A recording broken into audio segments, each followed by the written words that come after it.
First salary थी वो 2800 रुपये होती थी। ये हायरार्की जो इंजीनियरिंग की है इसको समझाइए जरा, क्योंकि बहुत सारे लोगों को अब जो नए लोग करियर परस्यू करने वाले हैं उनको भी समस्या है। खैर गूगल में तो आजकल सारी चीजें मिल जाती है। और चीफ इंजीनियर के ऊपर जो है वो हेड ऑफ द डिपार्टमेंट होता है, जिसको कि हम इंजीनियरिंग चीफ बोलते हैं। चीफ बोलते हैं। मेरी यात्रा शुरू हुई और आज मैं यहाँ पे।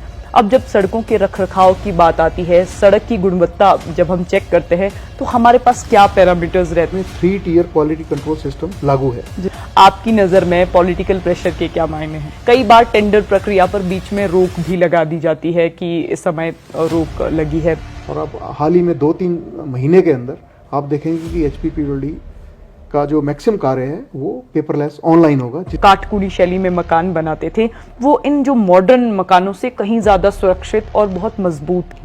प्राइवेट कंस्ट्रक्शन जो है बिल्कुल रेगुलेटेड नहीं है। अपने सबऑर्डिनेट अधिकारियों पर भी आपकी नजर होती है कि कौन क्या कर रहा है। इस फील्ड में सबसे बड़ी चुनौती क्या मानते हैं आप? कई बार ठेकेदारों से भी हम बात करते हैं, वो कहते हैं भाई साहब हमारी पेमेंट रुक गई, पेमेंट रुक कहाँ गई ये हमें भी नहीं पता। तो ये पेमेंट ठेकेदारों की रुकती क्यों है? आज बात करेंगे हिमाचल प्रदेश में लोक निर्माण विभाग के कामकाज को लेकर, और आज इस खास संवाद में हमारे साथ मौजूद है अजय गुप्ता जी। आपको बता दें कि अजय गुप्ता जी हिमाचल प्रदेश में पब्लिक वर्क डिपार्टमेंट में इंजीनियरिंग चीफ हैं। आपका बहुत बहुत स्वागत है संवाद भारत में। हिमाचल प्रदेश अर्की के आप रहने वाले हैं। साल 1988 में आपने सर्विसेज में आपका आना हुआ। उस समय परिस्थितियां कैसी थी पब्लिक वर्क डिपार्टमेंट की? 88 में जब हमने ज्वाइन किया through HP public service commission as a class 1 officer जी एट द एज ऑफ 22, तो हमारा एक्सपीरियंस बड़ा इंटरेस्टिंग था। अब मैं अभी 36 साल के कैरियर में देखता हूँ कि उस टाइम हमारी जो फर्स्ट सैलरी थी वो 2800 रुपये होती थी जी। और आजकल हमारे को लगभग 3 लाख रुपए मिलता है। तो हम देखते हैं कि उस टाइम 2800 रुपये भी बहुत लगता था और आजकल 3 लाख भी उतना ही लगता है। तो इतनी जो वैल्यू ऑफ मनी है वो इतनी डेप्रिशिएट हुई है जी। और जहाँ तक आपने सड़कों की स्थिति के बारे में उस टाइम बोला, तो 1988 में हिमाचल PWD में कोई मेजर स्कीम नहीं होती थी, जैसा कि 1996 के बाद मेजर स्कीम्स आई, जैसे कि नाबार्ड है, आपकी CRF है और प्रधानमंत्री ग्राम सड़क योजना है। तो 1988 में सड़कों की लंबाई काफ़ी कम थी। आज की डेट में अगर हम देखें तो मोटरेबल सड़कों की लंबाई, PWD की सड़कों की लंबाई लगभग 40,000 किलोमीटर है जी। तो 1988 में तो लगभग इसका 25% लेंथ होती थी। तो पिछले 30 सालों में हिमाचल ने सड़कों के क्षेत्र में बहुत ज़्यादा तरक्की की है। और आज अगर हम देखें हमारी लगभग 3600 पंचायतें हैं, उसमें हमारी 99% पंचायतें जो हैं वो ऑल वेदर सड़कों से जुड़ी हुई हैं। जैसा कि आपने बताया कि उस समय सुविधाओं का भी अभाव था, मनी वैल्यू भी उस समय इतनी ज्यादा नहीं थी। अब जब इस सेटअप में आप आ चुके हैं, उस समय अर्की से जब आपने शुरू किया था अपना करियर, आप अर्की के रहने वाले हैं, उस समय कभी माँ बाप नहीं बोलते थे? क्योंकि इंजीनियर और एडमिनिस्ट्रेटिव सर्विसेज तो पहले से ही बड़ी प्रतिष्ठित मानी जाती हैं। खुद का मन था इन सर्विसेज में आने का, या फिर आपने सोचा था या किसी ने आपको मोटिवेट किया था? पहले क्या होता था कि कैरियर की अपॉर्चुनिटीज बड़ी लिमिटेड होती है, अनलाइक एट प्रेजेंट टाइम। आजकल बड़ी डाइवर्सिफाइड फील्ड्स हैं, इंजीनियरिंग और MBBS के अलावा बहुत ज़्यादा अपॉर्चुनिटीज़ है। हमारे ज़माने में तो इंजीनियरिंग और मेडिकल पे ही ज़्यादा थ्रस्ट रहता था कि भाई स्कूल में अच्छे नंबर आ गए तो आपका PUC करेंगे और मेरिट में आएंगे और वो नॉमिनेशन पे इंजीनियरिंग में चले जाते थे और गवर्नमेंट की काफ़ी उसमें एड मिलती थी। तो ज़्यादा इंजीनियरिंग और MBBS की तरफ ज़्यादा फोकस रहता था। तो इसलिए हमारा वो नेचुरली वो इंजीनियरिंग लाइन में हमारा थोड़ा रुझान भी था, मैथमेटिकल लाइन में, इसलिए हम इंजीनियरिंग में गए। पारिवारिक माहौल किस तरह का था? हम एक मध्यम परिवार से बिलोंग करते हैं। मेरी मदर हाउसवाइफ थे, फादर वेटनरी डॉक्टर थे। तो जहाँ जहाँ वो जाते थे ट्रांसफ़र होके तो हम उनके साथ चले पड़ते थे। तो हमने जगह जगह के सरकारी स्कूलों से ही शिक्षा प्राप्त की है, सरकारी कॉलेज से ही गए और हिंदी मीडियम से पढ़े और सारी फिर इंग्लिश मीडियम में, सारी इंजीनियरिंग और सारी इंग्लिश मीडियम में की।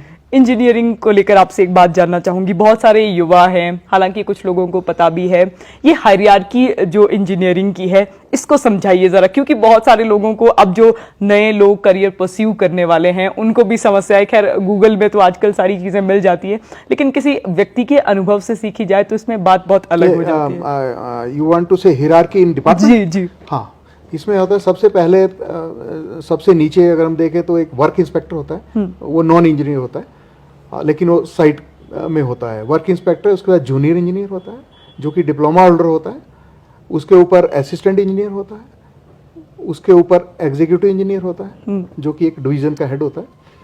हमारे हिमाचल में लगभग 72 डिवीज़न है B&R के, तो उनमें उसको जो डिवीज़न को जो हेड करता है वो एक्सियन करता है, और एक्सियन से ऊपर जो है SC होता है जो कि एक सर्कल का हेड होता है जिसके अंडर 3 से 4 डिवीज़न होते हैं। सर्कल से ऊपर होता है जोन।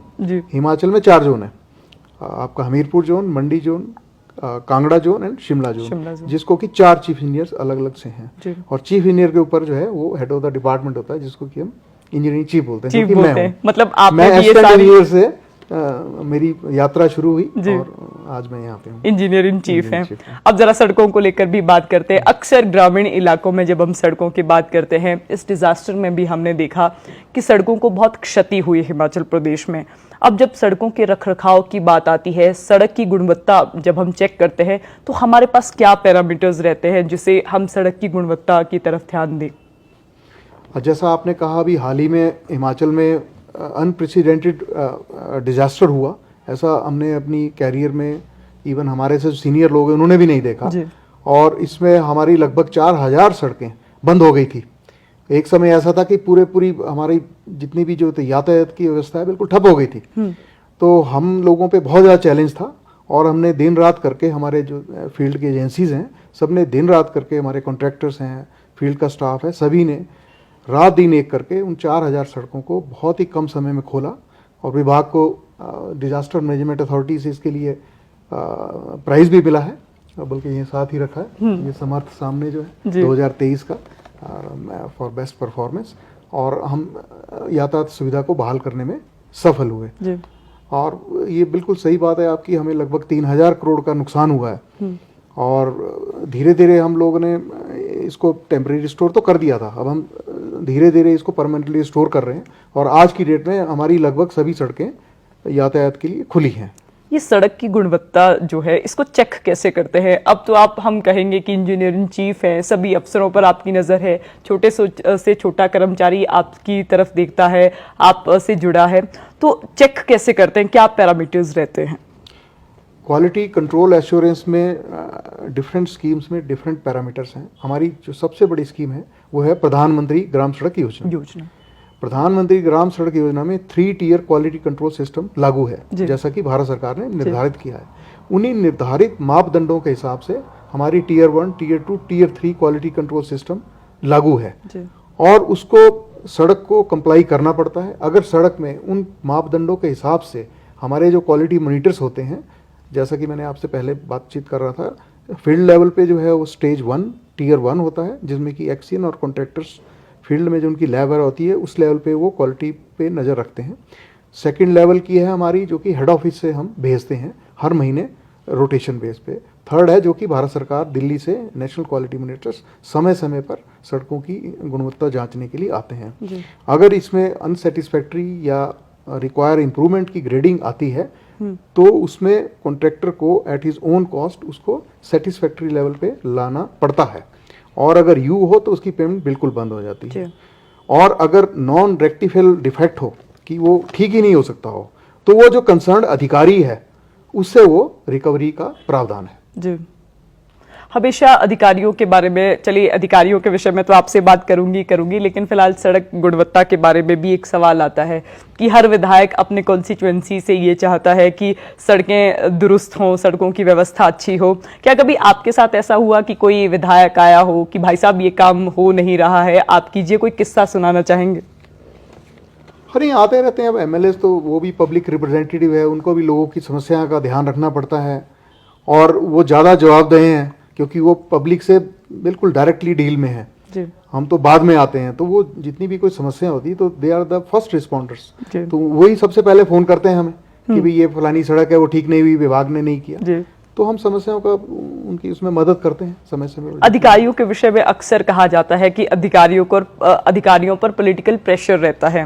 कई बार पॉलिटिशियंस भी अपने मुंह से कह देते हैं कि फलाना अधिकारी ठीक से रहे, फलाने अधिकारी काम नहीं कर रहे, या फिर बड़े बड़े नेताओं को भी अक्सर बोलते हुए सुना गया है कि अफसरों को अगर आपने ठीक से चला लिया तो इट मीन्स आपने पूरे डिपार्टमेंट में सुधार कर लिया। आपकी नज़र में पॉलिटिकल प्रेशर के क्या मायने हैं? ऐसा है कि डेमोक्रेटिक सेटअप में 4 पिलर्स हैं, जुडिशरी है, एग्जीक्यूटिव है, आपकी पॉलिटिकल सिस्टम है, प्लस मीडिया है। तो हर पिलर की अपनी अपनी ड्यूटीज़ हैं और हर आदमी को कोशिश करनी चाहिए कि एक सिस्टम और सामंजस्य बना के आगे बढ़े। तो आप भी सामंजस्य बिल्कुल, बनाने की कोशिश बिल्कुल, करते बिल्कुल, हैं। बिल्कुल। आंसर अच्छा था आपका। लेकिन अब हम पुलों की बात करते हैं। पुल में अक्सर हमने देखा है कि इंजीनियर, जब कोई पुल बनता है तो इंजीनियर के एक नाम की पट्टिका भी साथ में लगती है, नेता के नाम के साथ। आप उस पट्टिका का लगना वहां उचित मानते हैं क्या? हाँ, बिल्कुल उचित है, क्योंकि इसमें ऐसा है कि जिन इंजीनियर्स ने उसमें कंट्रीब्यूट किया है, एक it is a type of motivation to those field engineers. तो ये काफ़ी समय से लगती आ रही है, बीच में कुछ प्रैक्टिस रुक गई थी, लेकिन अब मैं देख रहा हूँ कि कई जगह हमारे फील्ड इंजीनियर्स लगा रहे हैं। तो इसमें कोई ऐसा कोई मैं नहीं सोचता कोई बुरा है। 18 अप्रैल 2022 को आपने यहाँ ज्वाइन किया था, आप इंजीनियर इन चीफ बने थे। आपके आने के बाद Himachal Pradesh public work department में क्या क्या सुधार हुए हैं? हमने विभिन्न क्षेत्रों में कई सुधार लाने का प्रयास किया है और कई नई बड़ी स्कीमें आई हैं। जैसे मैं अभी आपसे बात कर रहा था, PMJSY 3, जो कि अभी PWD के इतिहास में सबसे बड़ी scheme at A one go, लगभग 3100 प्लस ब्रिजेस, 150, लगभग 3250 करोड़ की PMJSY 3 में ये स्कीम लगभग 300 सड़कों की अपग्रेडेशन के लिए आई है। तो ये एक बहुत बड़ी अचीवमेंट है। और इसमें जो हमारी ग्रीन टेक्नोलॉजीज होती हैं, एनवायरनमेंट फ्रेंडली टेक्नोलॉजीज हैं, जैसे कि full depth reclamation, cemented basis हैं, वो भी इसमें शामिल है। FDR टेक्नोलॉजी के विषय में आपने बात की। FDR टेक्नोलॉजी को अगर हमने बहुत संक्षेप में समझना हो तो हम क्या समझें? फुल डेप्थ रिक्लेमेशन में क्या होता है कि हमारी बहुत सी सड़कें पहले एक बार पक्की हो चुकी हैं, लेकिन ट्रैफिक बढ़ने के कारण उसमें अप डाउन काफ़ी आ गए हैं। तो उसकी प्रोफाइल करेक्शन के लिए हमें पहले प्रैक्टिस इस टाइप की थी, हम उसी पे लेयर्स डाल देते थे। उससे क्या हो रहा था कि हमारी एक तो एनवायरनमेंट पे उसका बुरा असर पड़ रहा था, कॉस्ट बढ़ रही थी और माइनिंग इश्यूज बहुत हैं, मटेरियल अवेलेबिलिटी की प्रॉब्लम थी। FDR जो है इन सभी समस्याओं का एक वन सॉल्यूशन है। इसमें एग्जिस्टिंग रोड्स को एक जर्मन मेड मशीन है जो कि उसी लेड मटेरियल को एक्सट्रैक्ट करके उसको रिसाइकल करके और उसमें हम सीमेंट प्लस केमिकल्स डालते हैं और उसको रीले करते हैं और वो बहुत क्विक उसकी परफॉर्मेंस है और बहुत जल्दी हमारी सड़कें बन जाती हैं। अभी हाल ही में हमने इसको यूपी मॉडल पे यहाँ पे भी टेंडर्स वगैरह लगाए हैं और बहुत जल्दी आप ये इन सड़कों को बनते हुए देखेंगे और इन सड़कों की जो लाइफ है वो काफ़ी ज़्यादा है। कितना का टारगेट डिपार्टमेंट हमारा लगभग 660 किलोमीटर सड़कें जो कि FDR टेक्नोलॉजी से यहाँ पे बहुत जल्दी बनने वाली है। और टोटल सड़कों की बात करें तो अब आने वाले समय में आपने PMJSY 3 का जिक्र किया, चरण 3 का जिक्र किया, तो अब कितनी सड़कें हिमाचल प्रदेश में बनेंगी? इसमें हर साल हम लगभग 700 से 1000 किलोमीटर नई सड़कें बनाते हैं और लगभग 800 किलोमीटर नई सड़कों की हम मेटलिंग टारिंग करते हैं। इसी तरह से जो हमारे कुछ जो छूटे हुए विलेजेस हैं उनको कनेक्ट करना है, ब्रिजेस बनाने हैं और वाइडनिंग करनी है, ये सारी हमारी एनुअल वर्किंग प्रोग्राम में ये चीज़ें होती हैं। हिमाचल प्रदेश, चूंकि बर्फबारी भी हिमाचल प्रदेश में होती है, तो ऐसे में बार बार समस्या आती है कि सड़कें बंद हो रही हैं। कोई नई टेक्नोलॉजीज की तरफ भी हम जा रहे हैं जिससे इन चीज़ों को थोड़ा सा कंट्रोल किया जा सके ताकि थोड़ा सा सुधार हिमाचल प्रदेश की दशा और दिशा में भी आए? अभी आपने हाल ही में शायद देखा होगा, हमने यहाँ पे शिमला और फागू में ब्राइन सॉल्यूशन बनाने की 2 मशीनें इंस्टॉल की हैं। ब्राइन सॉल्यूशन जो है कैल्शियम क्लोराइड प्लस पानी का एक मिश्रण होता है जिसको कि अगर हम बर्फ़ पड़ने से पहले और बर्फ़ पड़ने के बाद अगर हम स्प्रे कर दें तो वो जम नहीं पाती है। तो जो हमारी फिसलन की समस्या है, स्कीडिंग की जो प्रॉब्लम है, उसको हम कंट्रोल कर सकते हैं। तो ये हमने अभी ट्रायल बेसिस पे 2 लगाए हैं और आने वाले समय में हम जितने भी हमारे लगभग 13-14 डिवीज़न हैं जो कि स्नो बाउंड एरिया को कवर करते हैं, उनमें सब में हम ये ब्राइन सॉल्यूशन की मशीन लगाएंगे ताकि बर्फ़ जमने की जो समस्या है उससे हम निजात पा सकें। हिमाचल प्रदेश में टेंडर को लेकर हमेशा बात होती है। अब तो सारा सिस्टम चूंकि ऑनलाइन भी है, कई बार टेंडर प्रक्रिया पर बीच में रोक भी लगा दी जाती है कि इस समय रोक लगी है।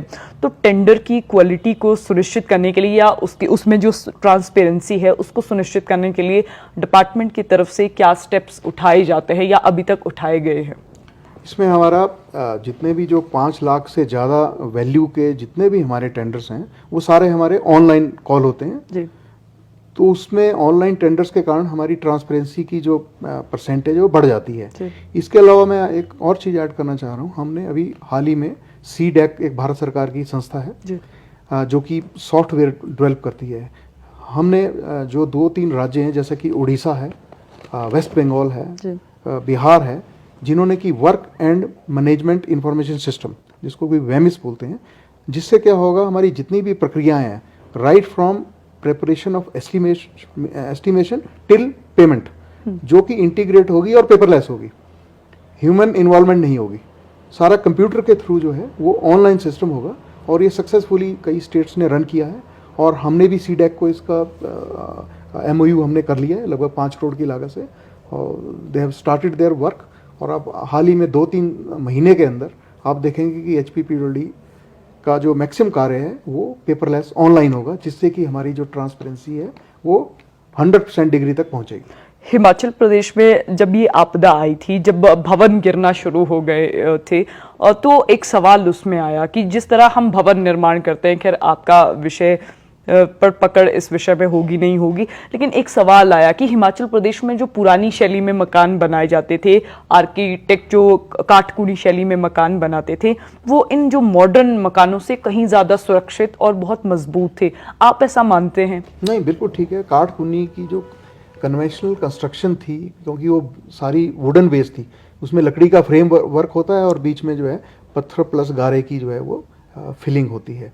उस टाइप की जो काटकुनी की जो कंस्ट्रक्शन है वो कम 1 या 2 मंजिल के लिए तो ठीक है, लेकिन आजकल हमें दिक्कत ये है, जैसे आप शिमला में देखें यहाँ स्पेस की बहुत कमी है, लैंड अवेलेबल नहीं है, तो हमें मल्टी स्टोरी बिल्डिंग बनानी पड़ती है। तो मल्टी स्टोरी बिल्डिंग में तो आपको या तो लोहे की बनानी पड़ेगी या फिर सीमेंट वाली बनानी पड़ेगी। तो काटकुनी तो गाँव के लिए तो ठीक है, शहरों में जो है ये समस्या का हल नहीं है। लेकिन मैं आपको ये बताना चाहता हूँ कि जो PWD की जितनी भी RCC की जो बिल्डिंग्स बनती हैं वो हमारी अर्थक्वेक रेजिस्टेंट बिल्डिंग होती है। और जो हमारी कोडल प्रोविजंस हैं जिसमें कि हमारी जियोलॉजिकल इन्वेस्टिगेशन, सब surface exploration, design of the structure, सारी जितने हमारी तय पैमाने हैं उस के हिसाब से हम बिल्डिंग्स बनाती हैं। और आपने देखा होगा PWD की बिल्डिंग शायद ही कोई आपने कोई देखी होगी कोई गिरी होगी, क्योंकि ये इन पैमानों पे खरी उतरती है।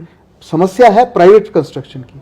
प्राइवेट कंस्ट्रक्शन जो है बिल्कुल रेगुलेटेड नहीं है, वो सारी नॉन इंजीनियर्ड मिस्त्री के द्वारा बनाई जाती है जिन्हें डिज़ाइन के बारे में कोई भी ज्ञान नहीं होता है। और हिमाचल में जहाँ भी अभी बिल्डिंग्स गिरी हैं, अगर आप देखें तो मैक्सिमम बिल्डिंग्स तो वहाँ गिरी हैं जो कि आपकी फील्ड अप स्ट्राटा था, कि किसी ज़माने में रेलवे ट्रैक बना या सड़क बना, वो जो मलबा गिरा था उसी पे घास वगैरह उग गया था और लोगों ने जो है वहीं पे बिल्डिंग बेस कर दी। तो इस टाइप की अगर वो लोग करेंगे तो वो तो फिर इस टाइप की समस्या आएगी। जब सड़क निर्माण होता है, सड़क निर्माण के समय हम किन बातों का ध्यान रखते हैं? सड़क निर्माण में सबसे जो इम्पोर्टेंट चीज़ है वो है उसकी आपकी grade, width, drainage, cross drainage and side drainage, plus connectivity to the eligible habitations. ये जितने भी पैरामीटर्स है उसका हम ध्यान रखते हैं। लेकिन हमें सबसे बड़ी समस्या आती है, जैसे कि हिमाचल सरकार की पॉलिसी है कि जितनी जो ज़मीन उसमें आएगी वो लोग जो है फ्री ऑफ कॉस्ट जो है डिपार्टमेंट को देंगे। आपने एक शब्द इस्तेमाल किया था, दैट इज TPQM, तो वो क्या होता है, कैसे हम उसको सुनिश्चित करते हैं? मैंने आपको बताया था कि जो मैंने अभी 3 टियर सिस्टम जो बताया था वो था PMJSY वर्क्स के लिए जी। जो अदर देन PMJSY वर्क्स हैं उसमें हमने स्टेट वर्क्स के लिए ये सिस्टम डेवलप किया है, जिसमें कि हम 2 टियर क्वालिटी कंट्रोल सिस्टम रखते हैं। फर्स्ट टियर तो हुआ फील्ड लेवल पे, डिवीजन लेवल पे और साइट पे जो कॉन्ट्रैक्टर्स की लैब होती है।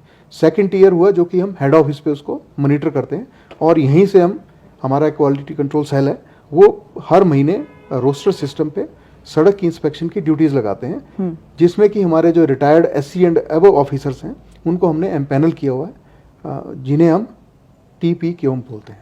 अपने सबॉर्डिनेट अधिकारियों पर भी आपकी नजर होती है कि कौन क्या कर रहा है? हाँ बिल्कुल, डिपार्टमेंट हमारी में? रेगुलर जो है इनसे ऑनलाइन और ऑफलाइन मीटिंग्स होती रहती हैं, ताकि हम उनकी जो क्या क्या काम कर रहे हैं वो उनकी परफॉर्मेंस कैसी है और गवर्नमेंट के जो टारगेट्स हैं वो उन्होंने कितने पूरे किए हैं, ताकि हम जो है एनुअल जो हमारा वर्किंग प्रोग्राम होता है उसको एज पर और प्लान पूरा कर सकें। अक्सर हमने बहुत सारे सफल व्यक्तियों से सुना भी है और बताते भी हैं कि अगर किसी सफल व्यक्ति के जीवन में असफलता ना आए तो शायद उस सफल व्यक्ति का कोई मतलब नहीं रहता। आपके जीवन में कोई कभी फेलियर आया क्या? नहीं, अब फेलियर और सक्सेस तो is a part of life. Failure life में होता, आदमी उसमें बहुत कुछ सीखता है, और सक्सेसफुल आदमी वही है जो अपने फेलियर से सीखे और आगे बढ़े। It's a part of journey. इस फील्ड में सबसे बड़ी चुनौती क्या मानते हैं आप? पीडब्ल्यूडी में एक्सपेक्टेशंस पब्लिक की बहुत ज़्यादा होती हैं, लेकिन विभाग की काफ़ी सीमाएं होती हैं with reference to rules, regulations, budget and other issues. कई बार ठेकेदारों से भी हम बात करते हैं, वो कहते हैं भाई साहब हमारी पेमेंट रुक गई, पेमेंट रुक कहाँ गई ये हमें भी नहीं पता। तो ये पेमेंट ठेकेदारों की रुकती क्यों है? इसके पीछे क्या कारण है? पेमेंट रुकने के कई कारण हैं। एक तो क्वालिटी वाला इशू होता है, कई बार फंड्स की थोड़ी शॉर्टेज होती है, कई बार फील्ड के लोग जो है बिना बजट के काम करवा देते हैं, तो उसमें हमें गवर्नमेंट से एडिशनल फंड्स मांगने पड़ते हैं। अभी हाल ही में हमारी ये जो त्रासदी हुई उसमें हमें नुकसान बहुत ज़्यादा हुआ, लेकिन हमें जो फंड्स हैं वो काफ़ी कम आए, तो उस कारण से कुछ गैप रह गया है। लेकिन केंद्र से धीरे-धीरे हम लगभग उसको कितने पूरा कर रहे हैं। फंड आपको आए हैं? हमें हिमाचल सरकार के थ्रू जो केंद्र से फंड्स आए थे लगभग 293 करोड़ इस वित्तीय वर्ष में अंडर एनडीआरएफ हमें मिले हैं। आपसे एक आखिरी सवाल, अपने जीवन का सबसे बड़ा लेसन क्या मानते हैं? लेसन सबसे बड़ा है कि हमें जो है हार्ड वर्क करने से पीछे नहीं हटना चाहिए, और लाइफ में हमें अपने कुछ मिशंस रखने चाहिए, टारगेट फिक्स करने चाहिए, और उस तरफ हमेशा बढ़ना चाहिए। आपका बहुत बहुत धन्यवाद। Engineer in chief PWD Ajay Gupta ji हमारे साथ थे। जैसा कि हमने आपको पहले ही बताया था कि बात होगी हिमाचल प्रदेश में लोक निर्माण के जो कार्य हो रहे हैं उन पर, और सड़क की जो गुणवत्ता मापी जाती है उसका पैमाना क्या रहता है। अगर हम संक्षेप में इसे बांधने की कोशिश करें तो हम कहेंगे कि सर्वांगीण विकास से जुड़े मुद्दों पर चर्चा हुई। तो फिलहाल संवाद भारत में अभी के लिए बस इतना ही। नमस्कार।